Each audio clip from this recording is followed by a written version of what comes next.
इस तरह से आप लोगों ने मनु महाराज की 3 पुत्रियों का वंश वर्णन सुना। अब मनु महाराज के 2 पुत्र हैं।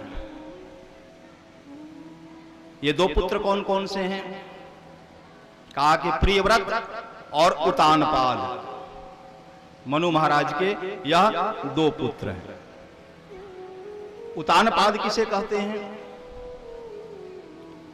महाराज उतानपाद अखिल भूमंडल के सम्राट हुए।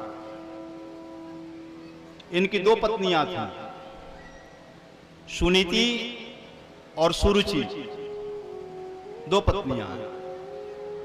उतानपाद किसे कहते हैं? कहा कि यह जीव मात्र ही उतानपाद है। हम आप सभी उतानपाद हैं। आप कहोगे कैसे? उतानपाद का अर्थ होता है जिसका सिर नीचे हो पैर ऊपर हो, वह उतानपाद है।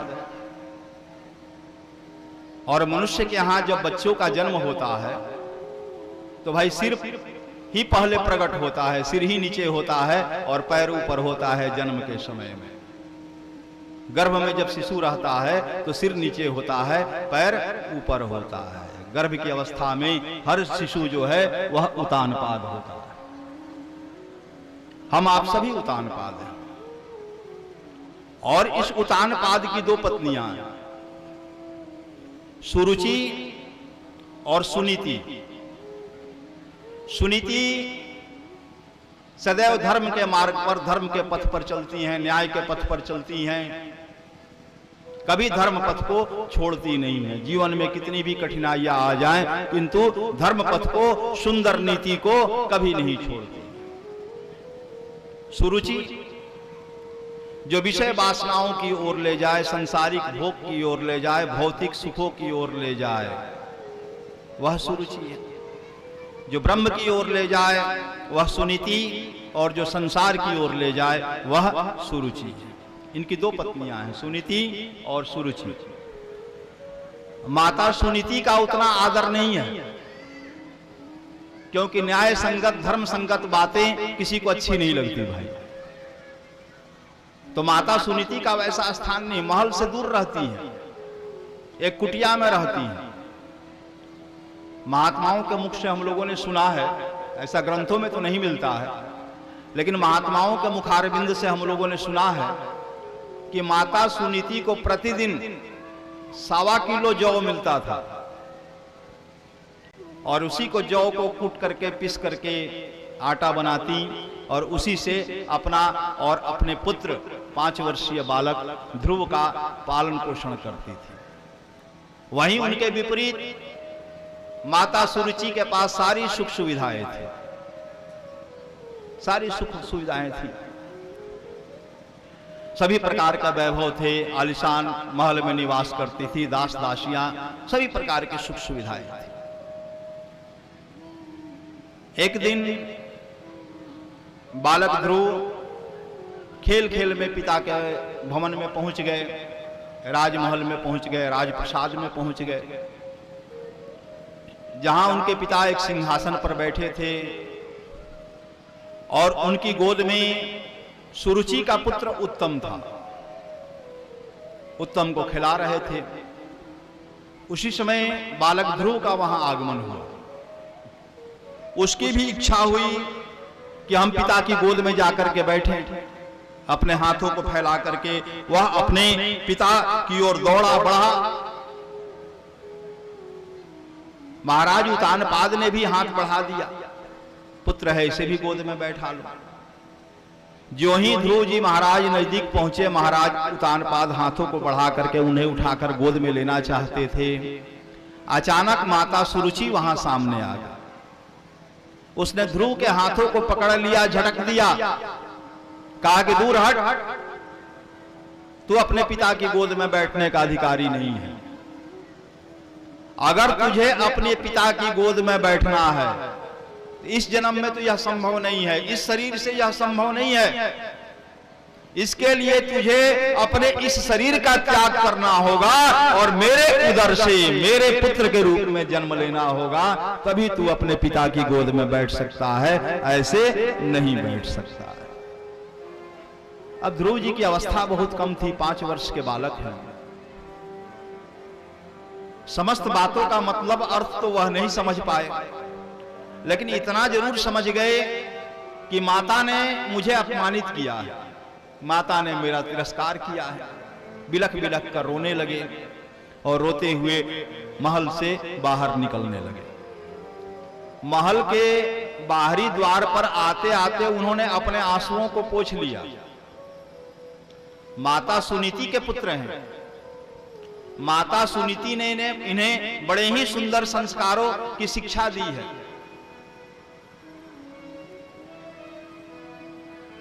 मन ही मन सोचते हैं कि हमारी माता पिता के व्यवहार से ऐसे ही दुखी है, ऐसे ही पर्णकुटी में निवास करती है, अनेक प्रकार के कष्टों को सहन करती है, और हमारे साथ इस व्यवहार की अगर उन्हें जानकारी होगी तो वे और भी दुखी हो जाएंगे। इसलिए माता को किसी प्रकार से इस बात की जानकारी नहीं होनी चाहिए। अपने आंसुओं को पोंछ लिया, मुस्कुराने लगे। लेकिन एक दासी ने देख लिया था। ध्रुव जी के माता सुनीति के पास पहुंचने से पहले ही वह दासी वहां पहुंच गई और सारा समाचार सुना दिया। बाद में ध्रुव जी महाराज माता सुनीति के पास पहुंचे। माता सुनीति ने दौड़ करके उन्हें अपनी गोद में उठा लिया, अपने अंग से लिपटा लिया, अपने अश्रु बिंदुओं से ध्रुव जी का अभिषेक करने लगी और उन्हें समझाते हुए बोला कि अरे पुत्र, तू किसी प्रकार की चिंता मत कर, तू संसारिक पिता की चिंता में क्या पड़ा है और संसारिक राज सिंहासन की क्या चिंता कर रहा है।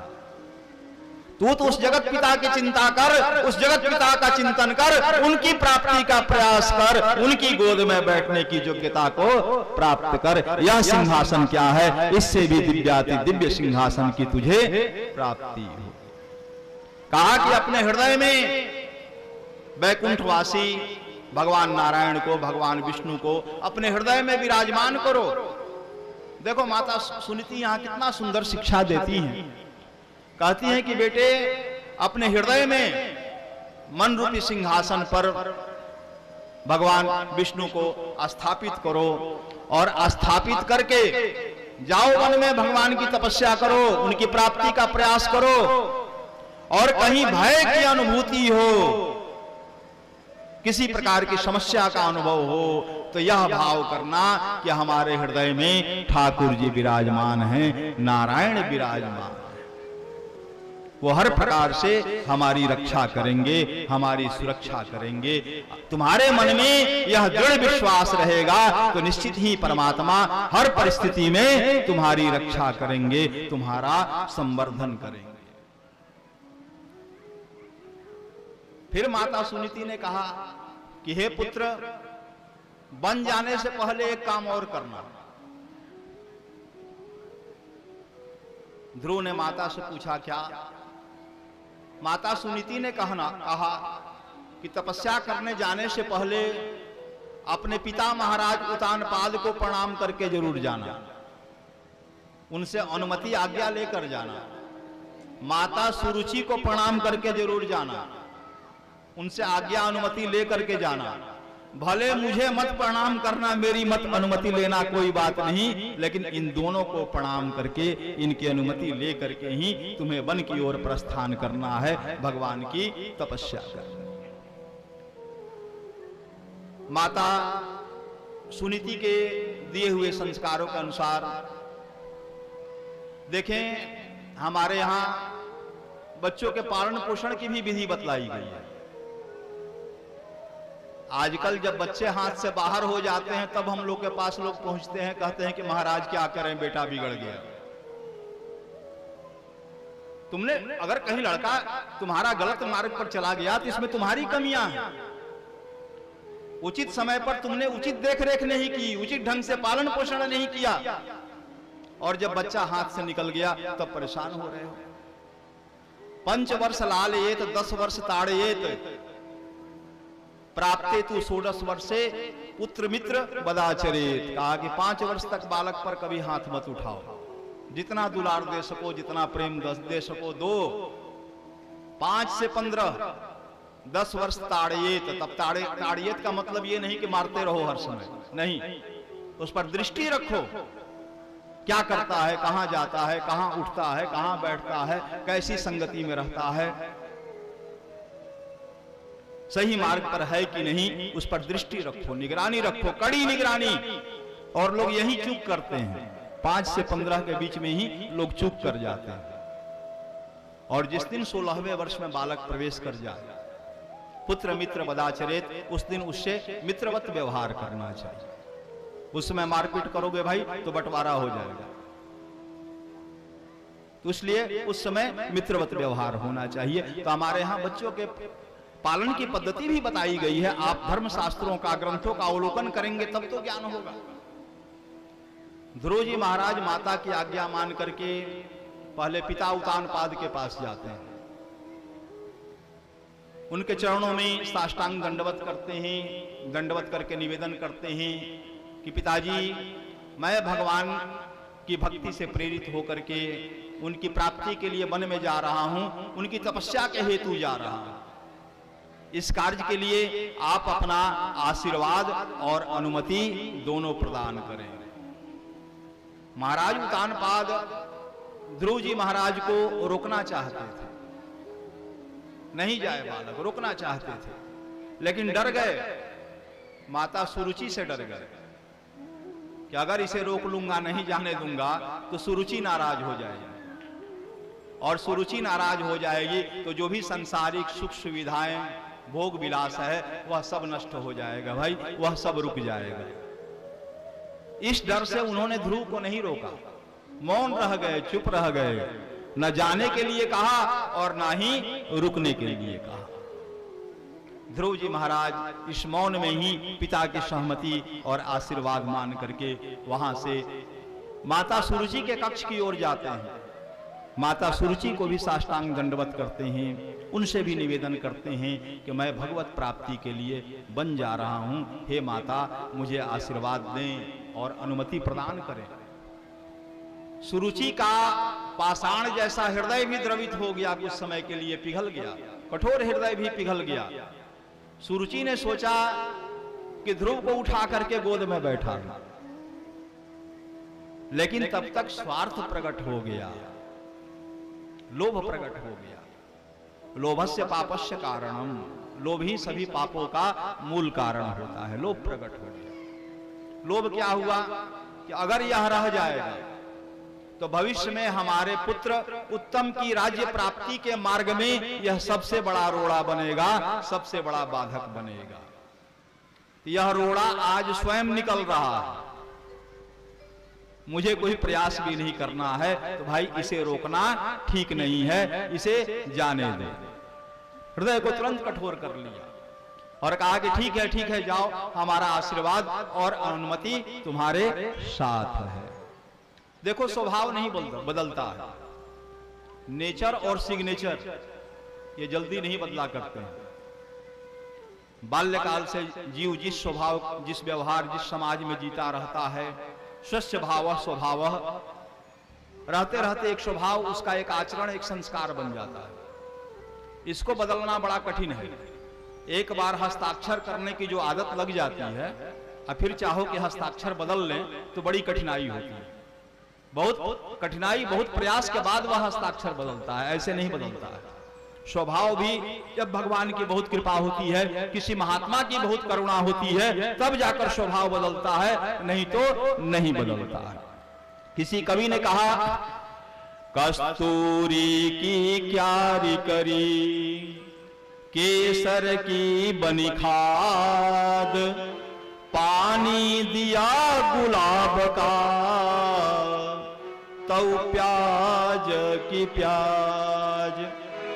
प्याज की खेती करो, कस्तूरी की क्यारी करके प्याज को लगाओ, उसमें केसर की खाद डालो, गुलाब जल से उसकी सिंचाई करो, और जब फसल तैयार हो जाए, जब प्याज की फसल तैयार हो जाएगी और उसे कस्तूरी की क्यारी से बाहर निकालोगे तो क्या उसमें से कस्तूरी की खुशबू आएगी कि केसर की खुशबू आएगी? या गुलाब जल की खुशबू आएगी, ना उसमें से कस्तूरी की खुशबू आएगी, ना ही केसर की खुशबू आएगी, ना ही गुलाब की खुशबू आएगी। उसमें जब भी खुशबू आएगी, जब भी गंध आएगा तो प्याज की ही गंध आएगी, उसके अतिरिक्त दूसरी गंध वहां नहीं प्राप्त होगी।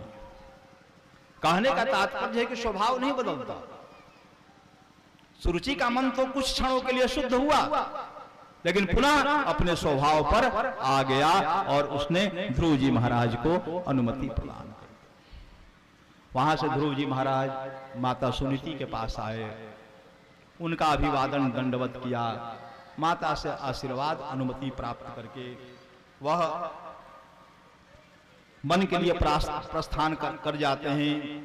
आराध्याध्यक्षज पाद पद्मम, माता कहती हैं कि अपने हृदय में भगवान विष्णु को स्थापित करके उनके चरणों की आराधना करना, सेवा करना, और किसी भी संकट में समझना कि प्रभु तुम्हारे साथ हैं। माता के आदेश को मान करके ध्रुव जी महाराज वन में पहुंचते हैं।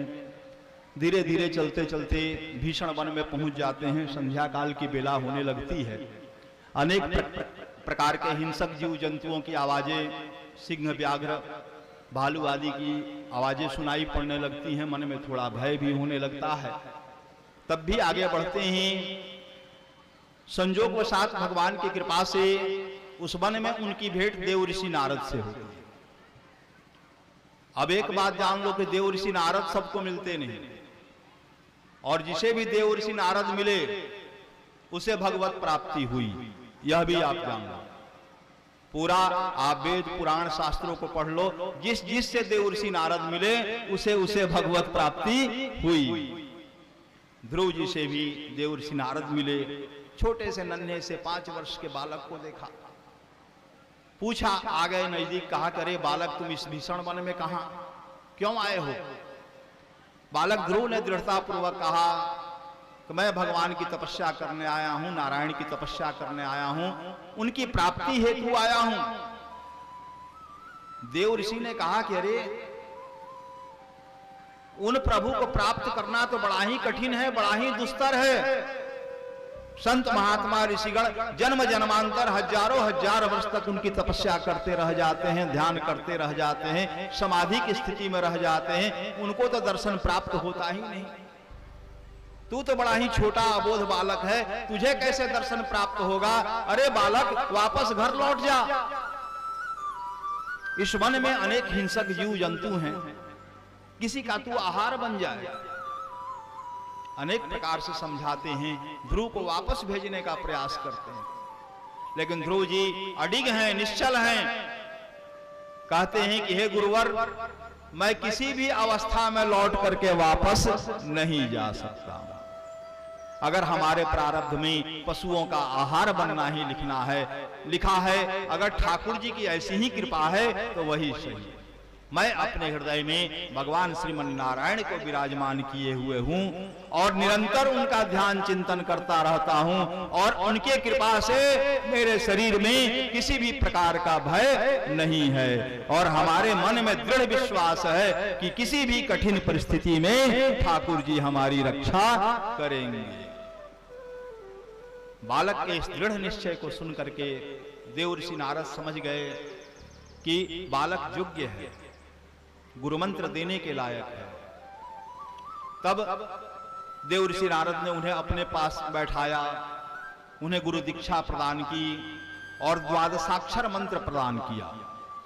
ओम नमो भगवते वासुदेवाय द्वादशाक्षर मंत्र उन्हें प्रदान किया। कहा कि हे पुत्र ध्रुव, तुम यहां से वृंदावन की ओर जाओ। वृंदावन के समीप में मधुवन है। कहा कि मधुवन में जाकर के निवास करो, भगवान की तपस्या करो, और बहुत ही कम समय में शीघ्र तुम्हें ठाकुर जी की प्राप्ति होगी। कह करके उन्होंने वहां से ध्रुव जी को मधुवन के लिए विदा किया, और स्वयं वहां से चल करके महाराज उतानपाद के पास पहुंचे। कहे कि जब ध्रुव को शिष्य बना लिया है, इसके मुक्ति का तो मार्ग प्रशस्त कर रहा हूं, लेकिन इसके पिता ने जो कर्म किया है वह अपने कर्मों के कारण नरकगामी हो जाएगा। तो जब ध्रुव को शिष्य माना है तो उसके पिता का भी तो उद्धार करना होगा। इस दृष्टि से देव ऋषि नारद महाराज उतानपाद के पास पहुंचे। कहा कि कैसे पिता हो, विषय वासना भोग विलास के लिए तुमने 5 वर्ष के बच्चे को वन में भेज दिया, तुम्हें थोड़ी भी लज्जा नहीं आई, तुम्हें थोड़ा भी संकोच नहीं हुआ। अनेक प्रकार से फटकारा, डांटा। महाराज उतानपाद को भी अपनी गलती का बोध हुआ, चरणों में गिर पड़े, क्षमा प्रार्थना करने लगे।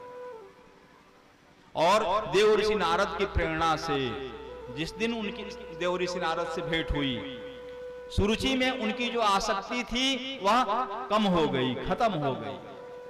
उसी दिन से सात्विक जीवन जीने लगे, खाना पीना सब छोड़ दिया, विषय विलास सब छोड़ दिया, केवल पेय का आहार करके, केवल दूध को पी करके, केवल पेय का आहार करके वह रहने लगे और निरंतर ठाकुर जी का नाम स्मरण करने लगे और ध्रुव जी की प्रतीक्षा करने लगे कि कब हमारा पुत्र ध्रुव वापस लौट करके आए। इधर ध्रुव जी महाराज वृंदावन के समीप मधुवन में पहुंचे। एक बट वृक्ष के नीचे उन्होंने आसन लगाया, भगवान का ध्यान पूजन प्रारंभ कर दिया। पहले महीने में 9 दिन पर आसन बदलते थे और फल और जल का सेवन करते थे। 9 दिन पर एक बार फल और जल का सेवन किए और फिर भगवान की तपस्या करते रहे। इस तरह से पूरा 1 मास गुजर गया। दूसरे मास में उन्होंने फल का त्याग कर दिया, केवल जमुना जी के जल का सेवन करके 1 महीने तक भगवान की तपस्या की। जब दूसरा महीना पूरा हुआ, तीसरा प्रारंभ हुआ, तो उन्होंने जल का भी त्याग कर दिया। पेड़ों के पत्ते आदि का सेवन करके, पत्तियों का सेवन करके 1 मास तक भगवान की आराधना की, तपस्या की। जब तीसरा मास पूर्ण हो गया, चौथा मास आया, तो पत्तों का भी त्याग कर दिया। वायुमंडल में व्याप्त धुएं का पान करके चौथे महीने वह जीवन को धारण किए और भगवान की तपस्या करते रहे। जब 5वां महीना आया तो उन्होंने धूम्र का भी त्याग कर दिया, केवल वायु का पान करके 1 महीने तक भगवान की तपस्या की। जब 5वां महीना पूर्ण हुआ, 6ठा मास आया, ध्रुव जी ने वायु को भी अवरुद्ध कर दिया, प्राण वायु को भी अवरुद्ध कर दिया। प्राण वायु में रेचक द्वारा, पूरक द्वारा श्वास को खींच करके कुंभक में श्वास को स्थिर किया और श्वास को ब्रह्मांड में, ब्रह्मरंध्र में चढ़ा करके समाधिस्थ हो गए, योग में स्थित हो गए। जो श्वास ले रहे थे, श्वास भी रुक गई, समाधि की अवस्था में आ गए। हृदय में अंतर बिहारी जी की छवि प्रकट हो गई, चतुर्भुज नारायण का दिव्य स्वरूप प्रकट हो गया। अपने हृदय में अंतर बिहारी जी का दर्शन करते हुए ध्यान में निमग्न हो गए। उनकी तपस्या से, तेज से त्रैलोक्य व्याप्त होने लगा। सभी देवी देवता त्रस्त होने लगे, देवलोक आदि अपने स्थिरता को खोने लगे, अपनी जगह से हिलने डुलने लगे। घबरा करके सभी देवी देवता ऋषिगण ब्रह्मा जी के सहित भगवान विष्णु के पास गए। कहा कि प्रभु इस बालक पर कृपा करो, इतना विलंब क्यों? इतना छोटा बालक, इतनी कठोर तपस्या, इतनी कठोर साधना, इतनी कठोर साधना तो आज तक किसी ने किया ही नहीं। कहा कि प्रभु जल्दी उससे कृपा करें, उसके तेज से, उसकी तपस्या के तेज से संपूर्ण त्रैलोक्य व्याप्त हो रहा है। भगवान विष्णु ने कहा कि हे ऋषिवर, हे ब्रह्मा जी, मैं भी वहीं जा रहा हूं, लेकिन मैं उस बालक को दर्शन देने नहीं, बल्कि उस बालक का दर्शन करने जा रहा हूं कि कौन सा ऐसा बालक है जो 5 वर्ष की अवस्था में इतनी उग्र, इतनी कठोर तपस्या कर रहा है। इतना कहते ही भगवान की वह दिव्य छवि वहां से अंतर्ध्यान हो गई और भगवान निमिष मात्र में मधुवन पहुंच गए और मधुवन पहुंच करके ध्रुव जी के सामने चतुर्भुज स्वरूप में प्रकट हो गए।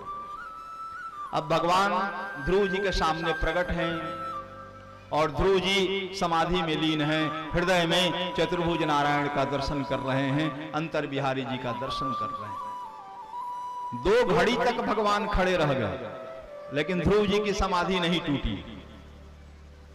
तब भगवान ने सोचा कि ये ऐसे नहीं समाधि से जागेंगे, इनके हृदय में जो हमारी अंतर बिहारी जी की छवि विद्यमान है, जब तक वहां से उस छवि का हरण नहीं करूंगा तब तक ये समाधि से जागने वाले नहीं हैं। तब भगवान ने अपनी माया के द्वारा ध्रुव जी के हृदय में विराजमान अंतर बिहारी जी की छवि को, अपने चतुर्भुज स्वरूप की छवि को वहां से शोषित कर लिया, खींच लिया।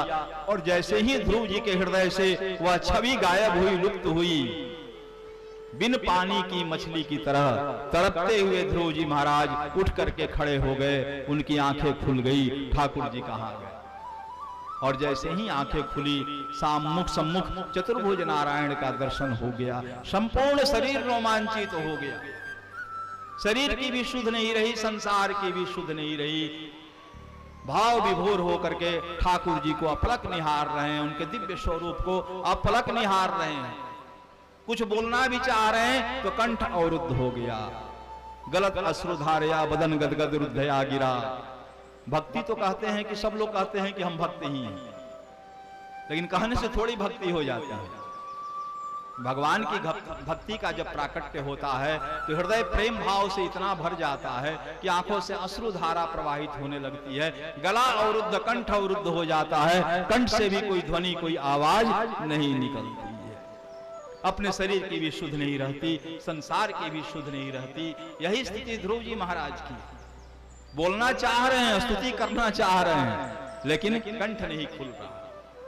तब भगवान अपने शंख का ध्रुव जी के कपोलों को स्पर्श कराते हैं, और जैसे ही कपोलों का स्पर्श कराते हैं, ध्रुव जी के मुख से श्लोक निकलने लगते हैं।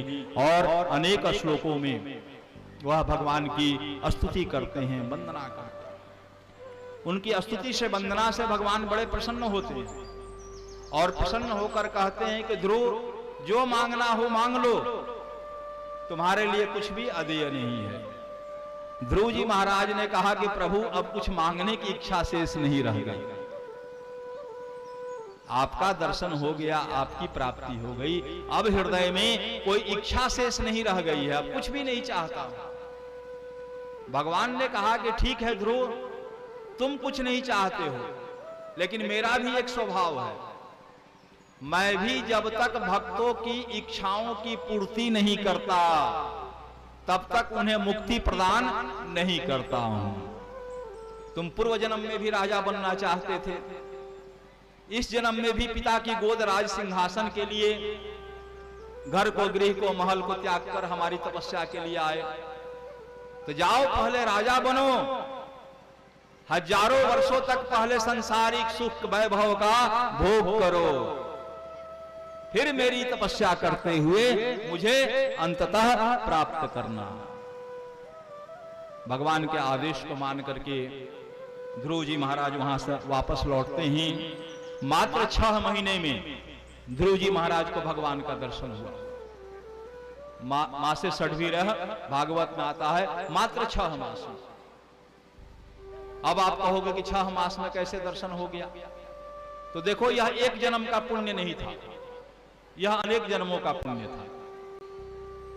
गीता जी के अनुसार कम से कम जीव भगवत प्राप्ति का प्रयास करे तो कम से कम 3 जन्म लगते हैं। जन्मना बहुना नाम, कम से कम 3 जन्म लगते हैं। 3 जन्म से कम में भगवत प्राप्ति नहीं हो सकती। तो ध्रुव जी महाराज को 6 महीने में कैसे हो गई? तो ध्रुव जी महाराज की भी अनेक जन्मों की तपस्या थी। इस जन्म से पूर्व जन्म में वह नैष्ठिक ब्रह्मचारी थे, आजीवन ब्रह्मचारी रहे। पर्वत की चोटी पर खड़े होकर के, एक पांव से खड़े होकर के आजीवन तपस्या की। अंतिम समय में उन्हें ब्रह्म तत्व की अनुभूति भी हुई, दर्शन नहीं हुआ, लेकिन प्रकाश के रूप में उसकी अनुभूति भी हुई। शरीर छूटने से पहले पर्वत की चोटी पर तपस्या कर रहे थे। भगवत प्राप्ति से 6 मास की दूरी पर थे। 6 मास बाद उन्हें तपस्या में भगवत प्राप्ति हो जाती। तब तक पर्वत के नीचे से एक राजा का रथ गुजर रहा था। वह कई राज स्त्रियों के साथ रथ में बैठा था, विहार करते हुए जा रहा था। ध्रुव जी की दृष्टि पड़ी। ध्रुव जी के मन में भाव आया कि अगर मैं भी राजा होता तो मैं भी ऐसे राज सुख का भोग करता, ऐसे ही विहार करता। मन में यह भाव आया। उसी समय उनका काल उपस्थित हो गया। मृत्यु को कोई नहीं जानता है कब आ जाए। उसी समय उनका काल उपस्थित हुआ और उन्हें शरीर का त्याग करना पड़ा। तो एक बात जान लो, अंतिम समय में आपका जहां मन लगा होगा, जहां बुद्धि लगी होगी, वही गति आपकी होगी। अंतमति सागति सामति सागति। अंतिम समय में जीव का मन जहां फंसा रहेगा, उसी के अनुसार अगला शरीर प्राप्त होता है। घर में कुत्ता पाल करके रखे हो, अंतिम समय में कुत्ते में मन फंस गया तो अगले जन्म में कुत्ता बनना पड़ जाएगा। तो अंतिम समय में जहां मन होगा तुम्हारा, वही गति तुम्हारी होगी। अंतिम समय में राजा बनना चाहते थे, राजसुख का भोग करना चाहते थे, शरीर छूटा, राजा के यहां जन्म हुआ। लेकिन पुण्य भी नष्ट नहीं होता है। कई जन्मों की तपस्या थी, भगवत प्राप्ति के करीब थे। 5 वर्ष की अवस्था में ही ऐसी स्थितियां बनी कि वन में जाकर तपस्या करना पड़ा। और जो शेष 6 मास की तपस्या बाकी थी, उस तपस्या को पूरा करते ही उन्हें भगवत अनुभूति हो गई, भगवत दर्शन हो गया। वहां से ध्रुव जी महाराज भगवान की कृपा प्राप्त करके अपने नगर को लौटे। और जब अपने नगर को लौटे तो महल में नहीं गए। नगर के बाहर राजा की एक वाटिका थी, उद्यान था, उसमें जाकर के बैठ गए। माली की दृष्टि पड़ी राजकुमार ध्रुव पर। माली ने पहचान लिया कि यह तो राजकुमार ध्रुव हैं। दौड़ करके गया महाराज उतानपाद के पास, चरणों में प्रणाम निवेदन करके उनसे निवेदन किया कि राजकुमार ध्रुव का नगर में आगमन हो गया है। वह नगर के बाहर के उद्यान में बैठे हुए। जैसे ही महाराज उतानपाद को यह सूचना मिली, महाराज उतानपाद सब काम छोड़ करके दौड़ पड़े, नंगे पांव दौड़ पड़े। दौड़ते दौड़ते उस उद्यान में पहुंचे और जैसे ही ध्रुव जी पर नजर पड़ी, ध्रुव जी को पकड़ करके उठा लिया, गले से लगा लिया और अपने अश्रुओं से ध्रुव जी का अभिषेक कर दिया। विधिवत राजकीय सम्मान के साथ, खूब आवा भगत के साथ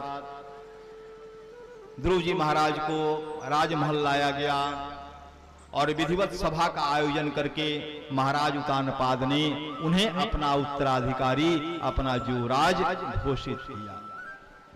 तो नगर की परंपरा थी कि जो भी युवराज बनता था उसे हाथी पर बैठ करके नगर में घूमना पड़ता था। ध्रुव जी को भी कहा गया कि आप हाथी पर बैठो। तो देखो माता सुनीति ने कितना सुंदर संस्कार दिया है। ध्रुव जी कहते हैं कि हे पिताश्री, मैं अकेले हाथी पर नहीं बैठूंगा। जब मेरे भाई उत्तम भी मेरे साथ हाथी पर बैठेंगे, तब मैं हाथी पर बैठ करके नगर भ्रमण के लिए निकलूंगा। और हाथ पकड़ करके अपने भाई उत्तम को भी हाथी पर बैठाया और दोनों भाई नगर भ्रमण किए।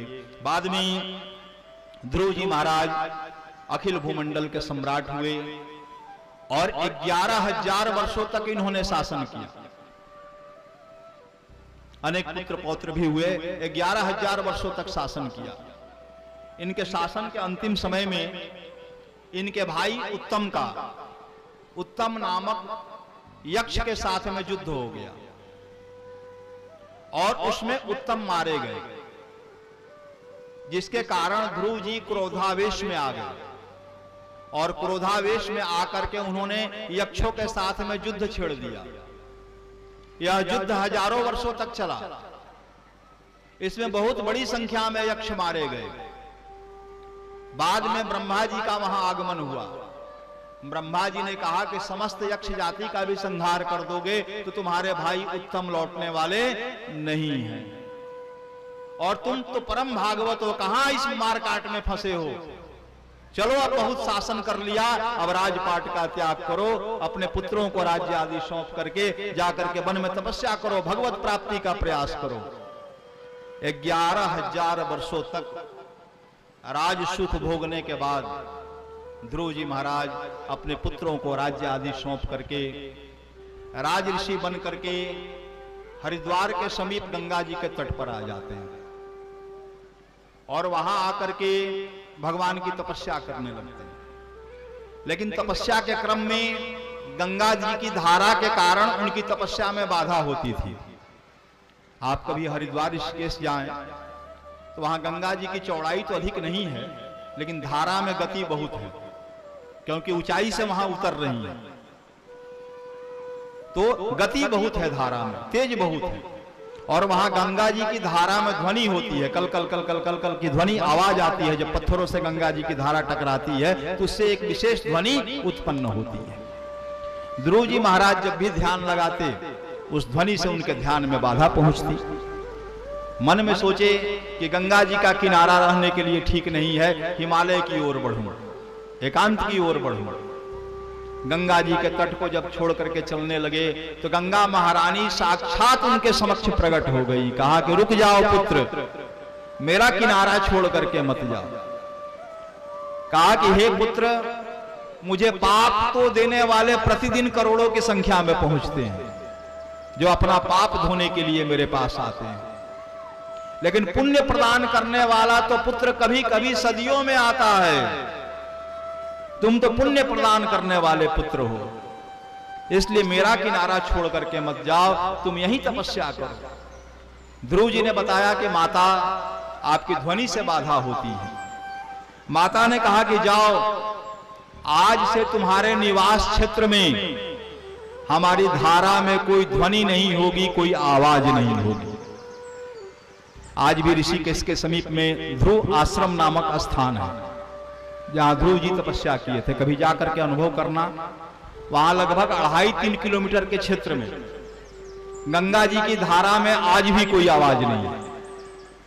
उससे ऊपर में आवाज है, नीचे में आवाज है, लेकिन ध्रुव आश्रम का जितना दूर क्षेत्र है उस क्षेत्र में गंगा जी की धारा में कोई ध्वनि नहीं है, कोई आवाज नहीं। मां गंगा के आश्वासन के बाद ध्रुव जी महाराज गंगा जी के तट पर ध्रुव आश्रम में रहते हुए भगवान की तपस्या करने लगे। और जिस समय भगवत प्राप्ति का समय आया, बैकुंठ से विमान लेकर के भगवान के पार्षद आए। काल ने अपना सिर झुकाया, मृत्यु ने अपना सिर झुकाया। ध्रुव जी शरीर त्याग करके नहीं गए, ध्रुव जी सशरीर बैकुंठ धाम को गए। मृत्यु मूर्धन्य पदम दत्वा आरूढ़ोहाद भूतम गृहेम। कहा कि मृत्यु ने साक्षात ध्रुव जी के सामने अपने मस्तक को झुकाया और काल के मृत्यु के मस्तक पर अपना बायां पांव रख करके दाहिना पांव बैकुंठ से आए हुए विमान में रखे और भगवान नारायण के पार्षदों के साथ बैकुंठ को गए, ध्रुव लोक को गए, ध्रुव पद को प्राप्त किया। इस तरह से मैत्रेय जी महाराज ने ध्रुव जी का बड़ा ही दिव्य चरित्र सुनाया। ध्रुव जी के वंश में आगे भी चल करके बड़े प्रतापी राजा हुए, अंग हुए, अंग बड़े ही प्रतापी राजा थे।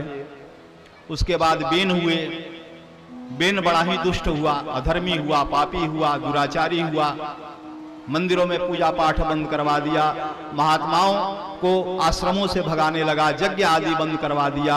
इतना उसने पाप किया कि पृथ्वी पाप से त्रस्त हो गई और पृथ्वी ने सभी वस्तुओं को अंतर्निहित कर लिया। अन्न आदि सब इस धरा से लुप्त हो गए, लोग भूखे प्यासे मरने लगे, जल का अभाव होने लगा, औषधियां लुप्त हो गई, वृक्ष आदि फल आदि सब लुप्त हो गए।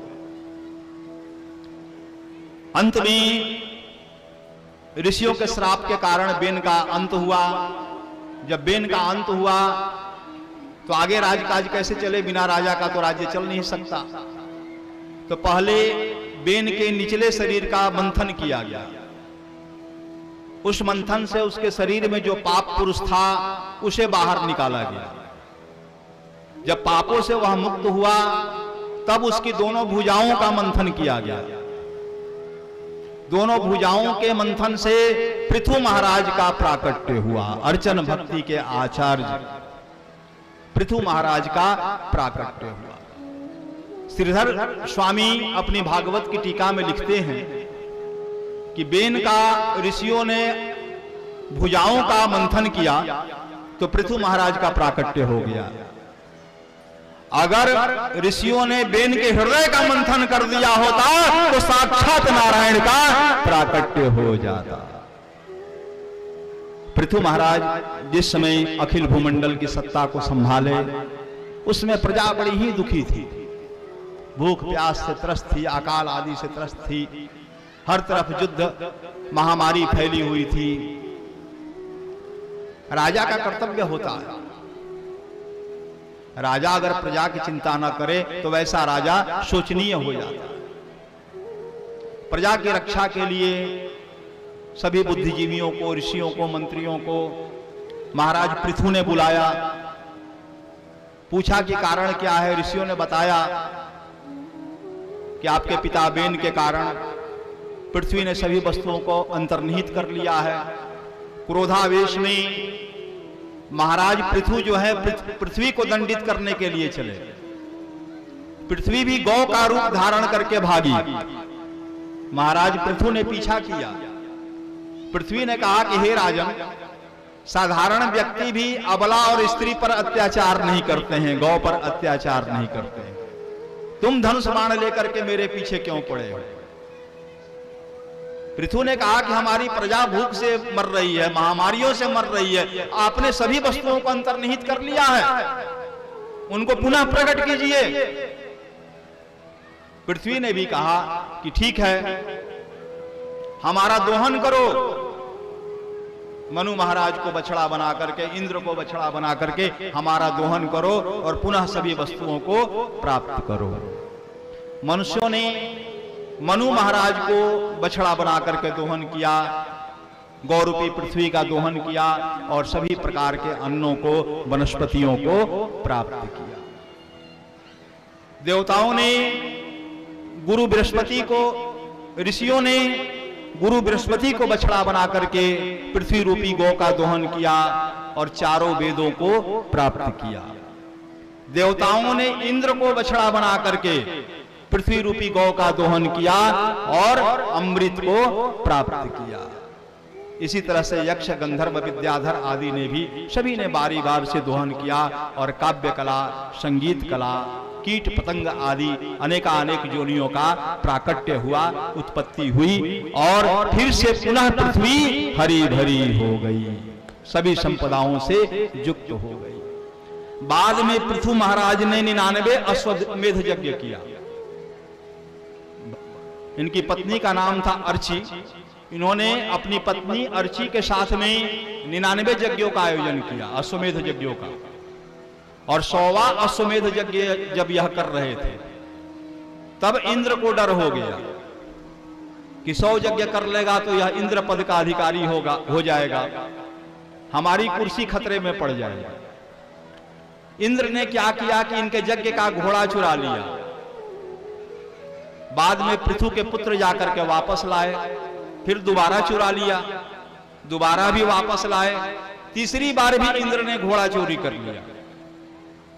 जब तीसरी बार चोरी किए तब महाराज पृथु को क्रोध आ गया। ऋषि भी थोड़े आवेशित हो गए। इंद्र को दंड देने की दृष्टि से यज्ञ में आहुति प्रदान की जाने लगी।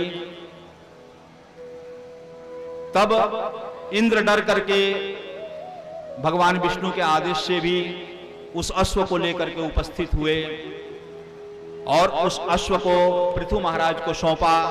तब आहुति रोकी गई। जो इंद्र के विनाशार्थ आहुतियां पड़ रही थी उन आहुतियों को रोका गया। यज्ञ की पूर्णाहुति आदि हुई। बढ़िया से जब सुंदर ढंग से यज्ञ संपन्न हुआ, सभी संस्कार संपन्न हुए, तो यज्ञ के अंत में भगवान श्रीमन नारायण का पृथु महाराज की यज्ञशाला में प्राकट्य हुआ। चतुर्भुज स्वरूप में भगवान नारायण का प्राकट्य हुआ। भगवान नारायण ने पृथु से पूछा कि क्या चाहते हो, वरदान मांग लो, जो चाहो मांग लो। सत्संग की महिमा को जानते हुए, भगवत नाम की महिमा को जानते हुए पृथु ने 1000 कान मांगे। कहा कि एक कान से भगवत कथा सुनने से मन की तृप्ति नहीं होती, सहस्त्र कानों से भगवान की कथा श्रवण करूंगा, भगवान का कीर्तन श्रवण करूंगा। सहस्त्र कान उन्होंने भगवान से मांगे। इस तरह से ध्रुव जी महाराज का वंश बड़ा ही उज्जवल हुआ। इसी वंश में आगे चल करके प्राचीन बहिर राजा हुए। प्राचीन बहिर के यहां प्रचेता हुए और प्रचेताओं के यहां दक्ष प्रजापति का आगमन हुआ। तो ये तो मनु महाराज के प्रथम पुत्र महाराज उतानपाद के वंश का वर्णन है। आइए एक छोटा सा भजन, फिर महाराज प्रियव्रत के वंश वर्णन की ओर चलेंगे।